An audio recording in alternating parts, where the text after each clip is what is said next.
What's up, YouTube? It's your girl Kenzo for Life here, and today we're going to be talking about the fall of Ubisoft.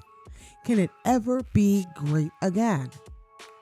Ubisoft, the legendary studio that gave us Assassin's Creed and Far Cry, is bleeding. This isn't just a paper cut. It's a catastrophic hemorrhage for the 2024-2025 fiscal year. The company posted a net loss of $159 million, which is about $178 million. Its total revenue plummeted by 17.5% and net bookings dropped by over 20%. Imagine your household income suddenly shrinking by nearly a fifth while your debts kept piling up. That's the scale of the crisis Ubisoft is facing. In response, the company has been in a frantic retreat, laying off 1,230 employees in the last fiscal year and shutting down entire studios. Its stock price, once soaring, has collapsed, reflecting a massive loss of faith from both investors and consumers. Desperate deals are being made just to stay afloat. Think of it like selling off the family silver to pay the bills. This includes a massive partnership with tech giant Tencent, which involves spinning off some of its biggest franchises into a subsidiary. So, what on earth happened?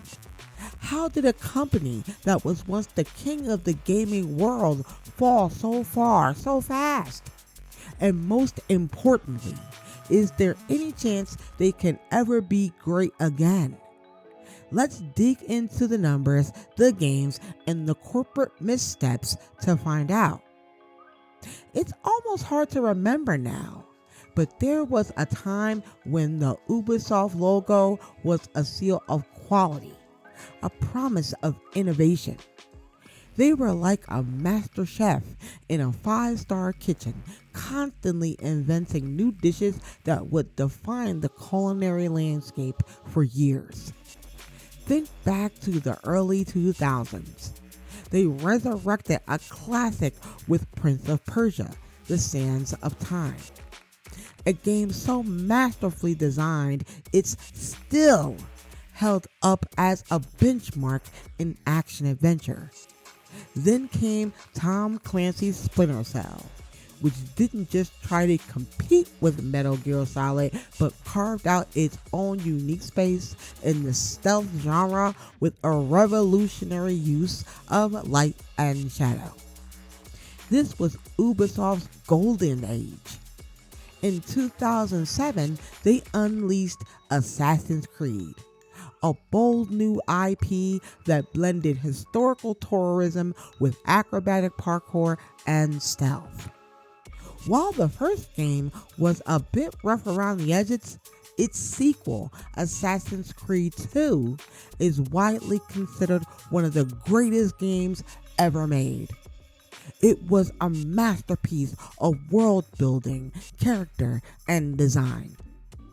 And they didn't stop there. Far Cry 3 in 2012 completely reinvented the open world shooter, giving us one of gaming's most iconic villains in Montenegro. The formula was so successful, it became both a blessing and eventually a curse. During this era, Ubisoft was simply unstoppable.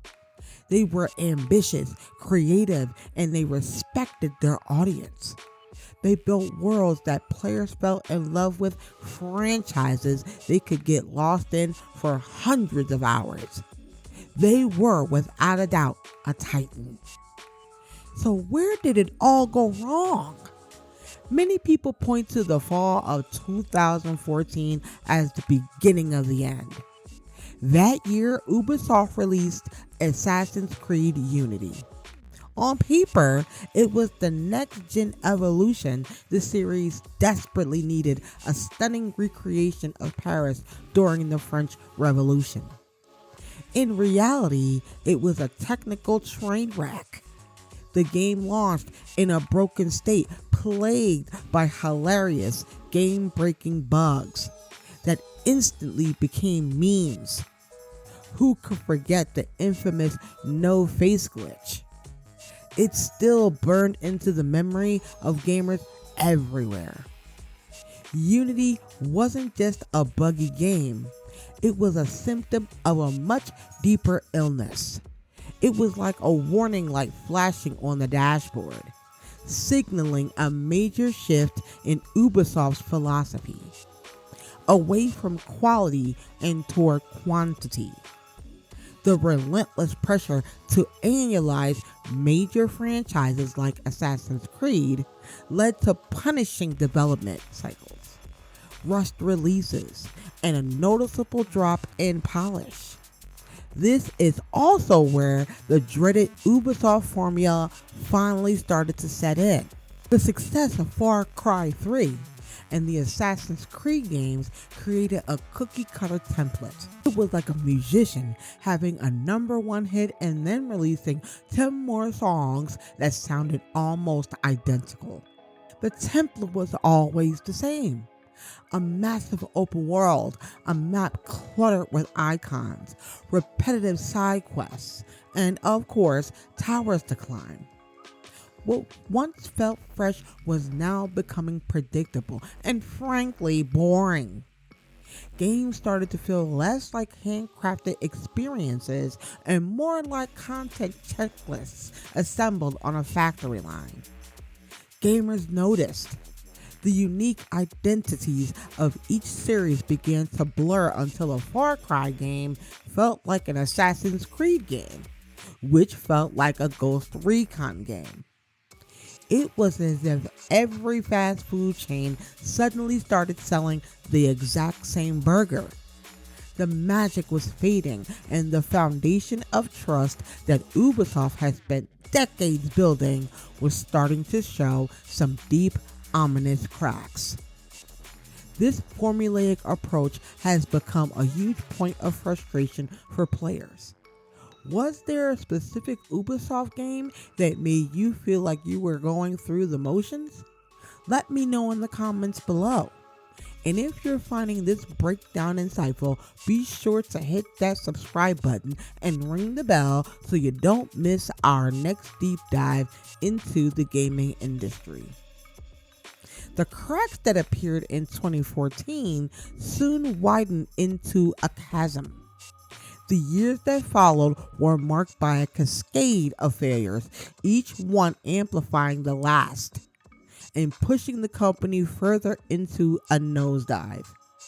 First, the creative stagnation became a full-blown crisis. The open world formula wasn't just a crutch, it became a creative prison. It's like a chef trying so hard to make a meal that offends no one that they remove all the interesting spices, resulting in a dish that is bland for everyone. Risk-taking was out. Safe, predictable, and bland was in. Then came the monetization. Ubisoft started aggressively pushing microtransactions into its single-player games. The most tone-deaf example was the disastrous venture into NFTs with Ubisoft Quartz. It was like a band ignoring their fans' pleas for new music and instead trying to sell them certified digital receipts of their old concert tickets. The move was met with near universal backlash, showing just how disconnected management was from its community. Even worse was the corporate rot exposed in 2020. Widespread allegations of workplace misconduct and harassment came to light, revealing a deep toxic internal culture that had festered for years. The scandal shattered Ubisoft's reputation and led to the departure of key creative talent. akin to the senior officers of a ship abandoning their post during a storm. And of course, you can't talk about Ubisoft's failures without mentioning the financial black hole that is Skull and Bones. Originally a spin-off of Black Flag's beloved naval combat, the game entered a decade of development hell. It was like trying to build a house that gets redesigned so many times that by the time it's finished, the style is outdated and the cost has ballooned. While some rumors claim astronomical costs, credible reports place the budget around $200 million, which other insider reports suggested it could be far higher. When it finally launched, it was met with apathy. A self-proclaimed quadruple A game that failed to make even a tiny ripple. All of these failures have led to a brutal financial reckoning. The numbers paint a grim picture of a company in serious trouble. Think of a household budget deep in the red, with credit cards maxed out and assets being sold off just to make the minimum payments. As we mentioned, Ubisoft lost nearly $178 million in the last fiscal year. Its annual sales have shrunk, and despite massive layoffs, the company is still carrying over $885 million in net debt. This turmoil is reflected in its market value, which has plummeted by over 70% from its peak. A powerhouse once valued at over $12 billion has shrunk to a fraction of its former self. The company is now in survival mode. It's delaying titles to avoid another disaster and making huge transformative deals. The most significant is the partnership with Tencent. In this deal, Ubisoft created a new subsidiary to manage Assassin's Creed, Far Cry, and Rainbow Six. Tencent investing over €1 billion for a 25% minority stake. This isn't a strategic merger of equals. It's a desperate pawnshop transaction. They are selling off pieces of their crown jewels to get a massive cash injection just to stop the bleeding. This brings us back to the big question. Can Ubisoft ever actually be great again? The path is loaded with challenges. Their reputation is in tatters, with a player base that feels ignored and exploited. They're in a shaky financial position, relying on their next big releases to be a massive record-shattering hit. Even the strong day one sales of Assassin's Creed Shadows wasn't enough to offset the company's wider financial problems. A real comeback isn't just about patching a few holes in a sinking ship. It requires a complete overhaul with a new captain and a new map. This would require a massive cultural and managerial shift. The leadership that steered the company into this mess needs to change its approach. They have to abandon the creatively bankrupt copy and paste formulas and return to being architects, not just factory foremen. They need to empower their talented developers to innovate and take real risks again. They need to stop looking at players as wallets to be emptied and start rebuilding the trust they've spent the last decade tearing down. They need to focus on one thing: making great, polished, and complete games, just like they did in their golden age. Ultimately, the future of Ubisoft depends on whether they are willing to financially learn from their long list of failures. The potential is still there. The franchises are iconic and the developers are skilled. But until there is a true top-to-bottom change, in philosophy, Ubisoft seems destined to remain a shadow of its former self, a fallen giant in an industry that has already moved on. What do you think? Is there any hope left for Ubisoft? What's the one thing they need to do to win back your trust?